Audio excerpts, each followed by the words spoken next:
Hello everyone, welcome back to next lecture. मुझे recently पता चला कि अभी जो आपके क्लासेस में है वो विटामिन चल रहे हैं, तो चलिए आज विटामिन पे लेते हैं लेक्चर, ठीक है ना।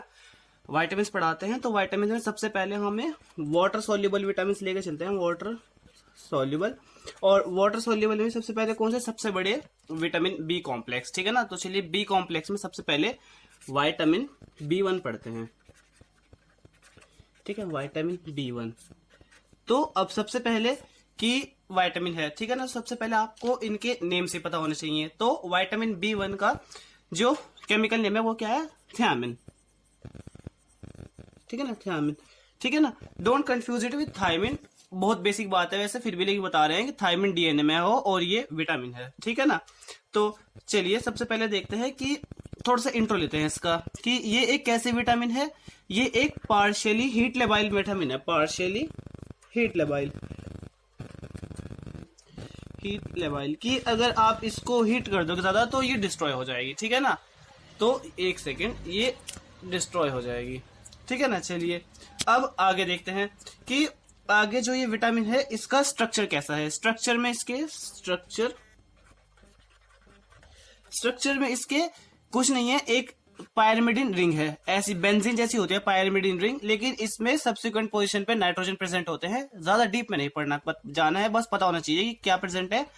पिरिमिडिन रिंग प्रेजेंट है, पिरिमिडिन रिंग प्रेजेंट है, ठीक है। इतना हो गया है। चलिए अब देखते हैं कि इसका सोर्स क्या है, ठीक है ना। चलिए देखते हैं सोर्स क्या है। अच्छा, जब आपका एग्जाम होगा, एग्जाम टाइम पे मतलब वैसे बुक में काफी कुछ मिलेगा सोर्स में, ये है वो है इतना है उतना है, लेकिन एग्जाम में या फिर वाइवा में कुछ नहीं याद आता है, एक आध चीज ही बता पाओगे वहां पे आप उनको, ठीक है ना। तो रेदर देन की सॉरी एक सेकंड, रेदर देन की वहां पे इतना चीज कंफ्यूज करने के मेन चीज याद रखनी है। मेन क्या है? एल्यूरोन लेयर, एल्यूरोन लेयर, ठीक है ना। एल्यूरोन लेयर कहाँ प्रेजेंट है? जब आपने मोनोकोट्स पढ़े होंगे, उनके स्क्यूटेलम में जो सराउंड करती है प्रोटीन लेयर, वो एल्यूरोन लेयर है, ठीक है ना।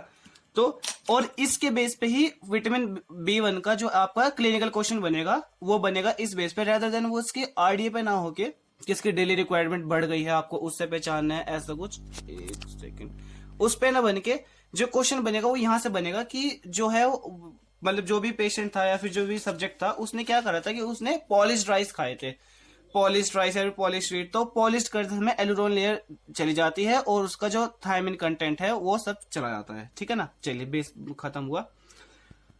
अब मेन बात, जब भी कोई विटामिन पढ़ेंगे तो उसमें आपको 3-4 चीज पढ़नी है। थोड़ा सा इंट्रो, फिर उसका जो है कि वो उसका सोर्स क्या है, ठीक है ना। सोर्स क्या है, सोर्स के बाद उसका कोएंजाइम फंक्शन क्या है, ठीक है ना। कोएंजाइम फंक्शन, क्योंकि जितने भी बायोलॉजी के बायोकेमिस्ट्री के अंदर आप ये विटामिन पढ़ोगे सबका आपको कोएंजाइम फंक्शन ही अल्टीमेटली देखना है कि इनका कोएंजाइम फंक्शन क्या है, ये कैसे वर्क कर रहे हैं। तो चलिए तीन है, तीन को एक एक करके पढ़ते हैं। सबसे पहला है पायरुवेट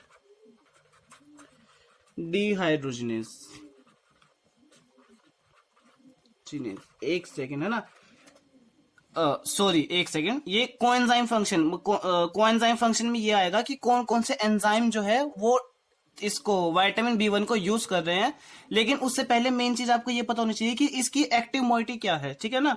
कि इसकी एक्टिव फॉर्म क्या है थायमिन की। थायमिन की जो एक्टिव फॉर्म है वो है आपकी थायमिन, एक सेकेंड, थायमिन पायरोफॉस्फेट, या फिर थायमिन डाइफॉस्फेट, ठीक है ना। जो इसकी एक्टिव फॉर्म है वो ये है, क्योंकि जो भी बायोलॉजिकल रिएक्शंस में विटामिन सीधे जाके रिएक्शन नहीं करेंगे कि वो गया सीधा थायमिन जाके एक्ट कर गया, वो सीधे जाके वो कोई अपना एक्टिव कंपाउंड बनाएंगे, मॉलिक्यूल बनाएंगे, उस बेस पे वो जाके क्या करेंगे, वहां पे रिएक्ट करेंगे। चलिए अब तीन आपको रोल बताए थे ना कि तीन जो है ये कोएंजाइम फंक्शन जो है जो उसको यूज करेंगे, उसमें से पहला पायरुवेट डिहाइड्रोजिनेस बताया। पायरुवेट डिहाइड्रोजिनेस क्या करेगा कि जैसे मेरे पास ये, इसको साथ साथ में हम थोड़ा सा क्या करते हैं कि इनका फंक्शन भी लेके चलते हैं साथ में, रेदर देन एंजाइम पता होने के ये भी पता होना चाहिए कि उसका फंक्शन क्या है, ताकि जब हम फ्यूचर में हम मेटाबॉलिज्म पढ़े तो वहां पे हमें इजी हो समझने के लिए, ठीक है ना। पायरुवेट डिहाइड्रोजिनेस में क्या होगा, जैसे मेरे पास ये है पायरुवेट मॉलिक्यूल, ठीक है ना।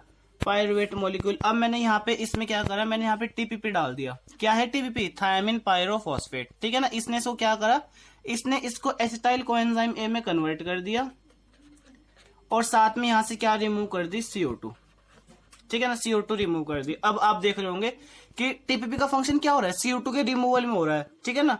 तो ये एक कैसा एंजाइम है, ये एक मतलब ये जो कैसी एक्टिव फॉर्म है कहां पे वर्क करेगी, ये वर्क करेगी आपकी ऑक्सीडेटिव डीकार्बोक्सिलेशन में, ऑक्सीडेटिव डीकार्बोक्सिलेशन में। अब जो आपके वाइवा में टीचर होगा वो आपसे जरूर पूछेगा ये, है ना, ऑक्सीलेशन जरूर पूछेगा कि ऑक्सीडेटिव डीकार्बोक्सिलेशन में बताओ कौन से विटामिन है, तो विटामिन B1 है, ठीक है ना।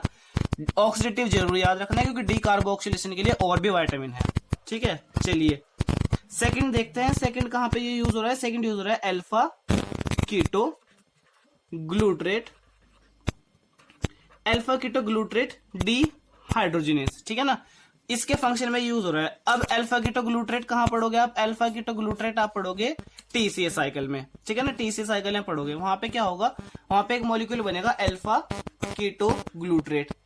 अल्फा कीटो ग्लूट्रेट को हमें किस में कन्वर्ट करना है, succinyl coenzyme A, succinyl coenzyme A, ठीक है ना, सक्सिनाइल कोएंजाइम ए में कन्वर्ट करना है। तो हम यहाँ पे TPP डाल देंगे और यहां से CO2 रिमूव कर देंगे, ठीक है। ये भी कैसा, ये भी आपका ऑक्सीडेटिव डीकार्बोक्सिलेशन ही है यहाँ पे भी। थर्ड एंजाइम है ट्रांसकीटोलेज, ट्रांसकीटोलेज। ये कम डिटेल में बताएंगे आपको, कम डिटेल में क्यों, क्योंकि आगे जब मेटाबॉलिज्म पढ़ेंगे कार्बोहाइड्रेट के मेटाबॉलिज्म में एक टॉपिक आएगा HMP पाथवे, HMP पाथवे, उसमें आपको डिटेल में पढ़ना है तो वहां पे बहुत इजीली पता चल जाएगा। अभी आपको ये याद रखना है कि ट्रांसकीटोलेज कहाँ यूज होते हैं, HMP पाथवे में यूज होता है। और कौन सी क्लास के एंजाइम है, ये क्लास सेकंड एंजाइम है, क्लास सेकंड, ठीक है ना।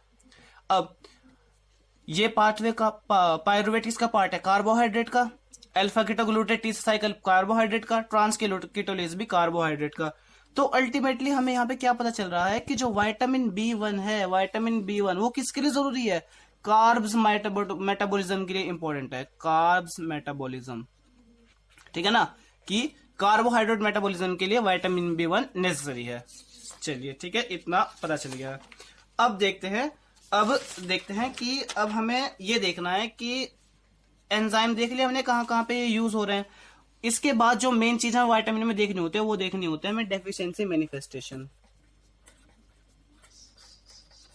डेफिशिएंसी मैनिफेस्टेशन,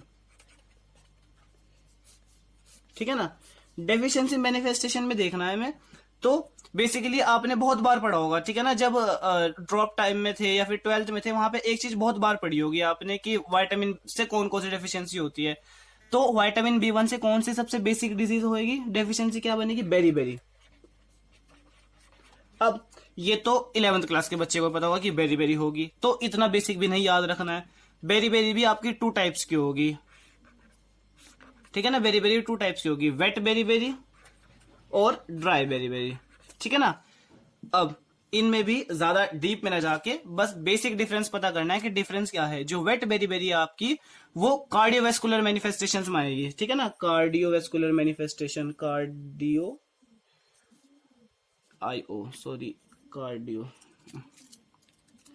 कार्डियोवेस्कुलर मैनिफेस्टेशंस, ठीक है ना। और जो इसमें ड्राई बेरी में आएंगे, ड्राई बेरी में आएंगे आपके CNS मैनिफेस्टेशंस, मतलब जो प्रॉब्लम होगी वो CNS से रिलेटेड होगी, ठीक है ना। अब CVS और CNS ये तो बताने की जरूरत नहीं है, क्यों जरूरत नहीं है, क्योंकि फिजियोलॉजी में बहुत परेशान करेंगे, बहुत बार पढ़ोगे आप, ठीक है ना। चलिए अब ये देखते हैं कि बेरी में एक्चुअली में क्या होता है। बेरी में ये होगा, जैसे पेन होगा बॉडी के अंदर, मसल क्रैम्प्स आएंगे, ठीक है ना, मसल क्रैम्प्स आएंगे, पैरास्थीसिया होगा और कुछ रिफ्लेक्सेस लॉस्ट हो जाएंगे, ये सब होगा बेरी के अंदर, ठीक है ना। ये पहला था। दूसरा है आपका वर्निकेज एन्सेफेलोपैथी,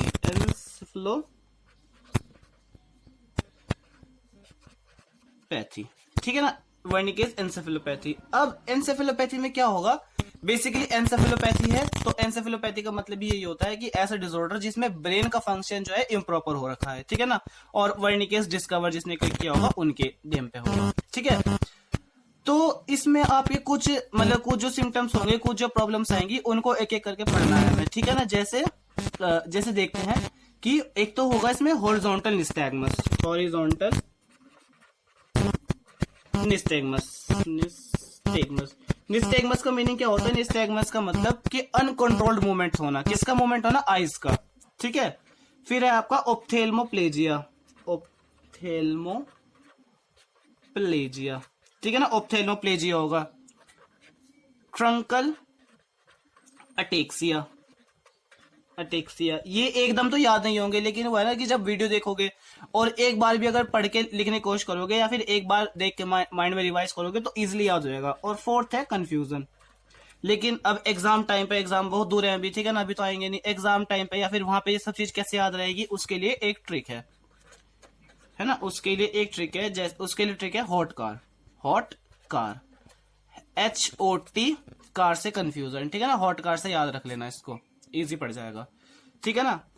अब है वर्निकेस एंसेफेलोपैथी हो गई। अब है जो मेन है, जो बिल्कुल ही मेन है, वर्निकेस कोर्साकॉफ,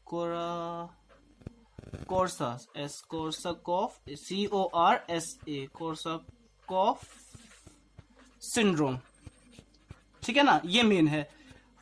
नाम जितना बड़ा है दर्शन उतने छोटे हैं, ठीक है ना। बेसिकली क्या करना है, एंसेफेलोपैथी अगर याद हो गई तो बस एंसेफेलोपैथी प्लस साथ में डिमेंशिया ऐड कर दो। डिमेंशिया, डिमेंशिया का मतलब होता है मेमोरी लॉस, ठीक है ना, साथ में डिमेंशिया ऐड कर दो और आपका वर्निकेस कोर्साकॉफ सिंड्रोम हो जाएगा। ठीक है ना। तो बेसिकली, और ये हमने देख लिया है विटामिन, जो आपका कौन सा था, विटामिन B1।